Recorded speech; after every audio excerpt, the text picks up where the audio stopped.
Okay बच्चों, अब हम स्टार्ट करते हैं अपनी एक्सरसाइज 3.2। एक्सरसाइज 3.2 में आपको जो आपके लीनियर पेयर थे उनके अलग मेथड बताए हुए हैं। अभी तो हमने ग्राफ मेथड पढ़ा था, लेकिन ग्राफ मेथड आपको देखो कितना टाइम वेस्ट होता है कि पहले पॉइंट निकालने होते हैं, फिर उनको पुट करना होता है, तब आपको जाके कहीं आपका इंटरसेक्टिंग पॉइंट मिलता है, सॉल्यूशन मिलता है।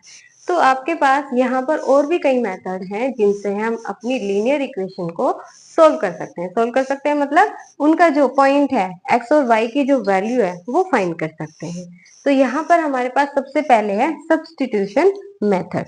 सब्स्टिट्यूशन मतलब देखो नाम से ही पता चल रहा है, एक जगह से उठा के वैल्यू को दूसरी जगह का पुट कर देना, तो क्या कहलाता है? Substitution method.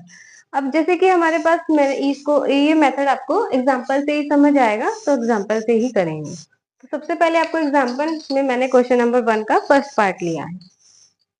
In this you have the line x plus y is equal to 14, x minus y is equal to 4. तो फर्स्ट ऑफ ऑल तो a1 upon a2 b1 upon b2 is not equal to, इसका मतलब क्या है? ये intersecting line है। अब देखो आपको माइंड में ये चीज सेट हो गई है कि अगर a1 upon a2 b1 upon b2 के इक्वल नहीं है तो वो इंटरसेक्टिंग लाइन होगी। अब आपको क्या करना है? सिर्फ इनको फाइंड करना है। अगर आप पहले ये देख लेंगे कि ये लाइन सोल्व हो सकती है कि नहीं हो सकती है, तो आपको इनको सोल्व करने में जल्दी इजीली हो जाएगा।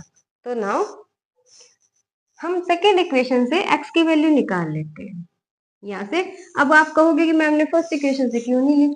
अब फर्स्ट इक्वेशन में बस y क्या है उधर जाके माइनस का हो जाएगा और कोई फर्क नहीं है। आप फर्स्ट लो या सेकेंड लो, बात एक ही है। तो यहाँ से x क्या हो जाएगा? y उधर जाके प्लस हो जाएगा, तो x is equal to y plus 4। तो bye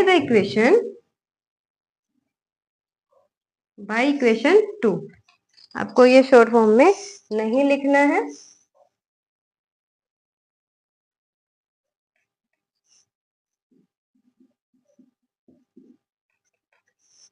x is equal to Y plus 4। ठीक है, हमने इक्वेशन नंबर 2 से ये निकाल लिया।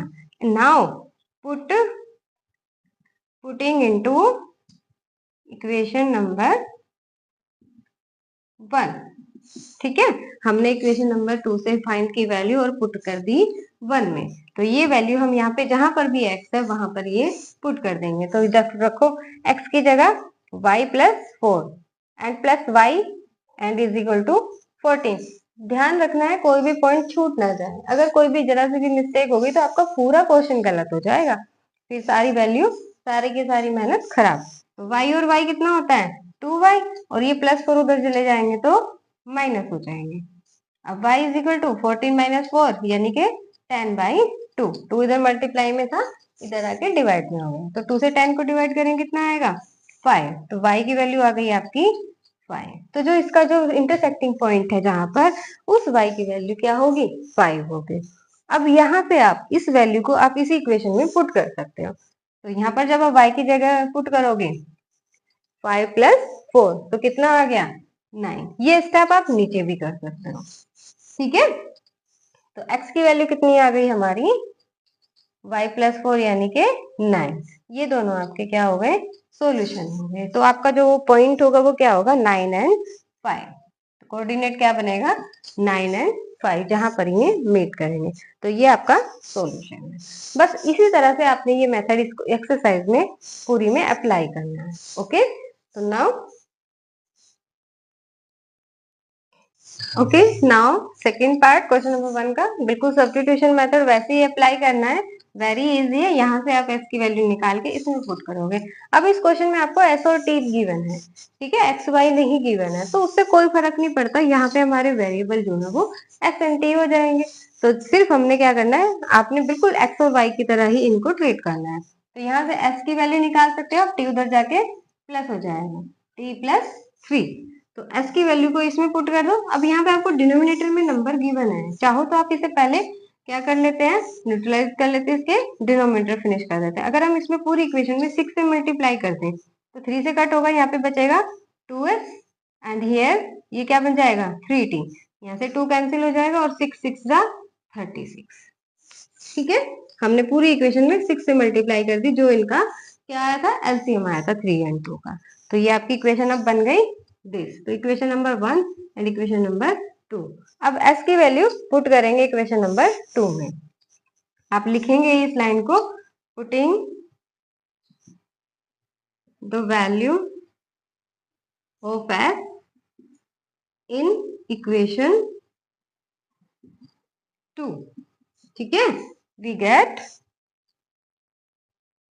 क्या गेट करते हैं, 2 इंटू एस की वैल्यू जो भी थी वो पुट कर देंगे, t प्लस 3, ठीक है, और plus 3t as it is, बाकी सारा पार्ट एज इट इज।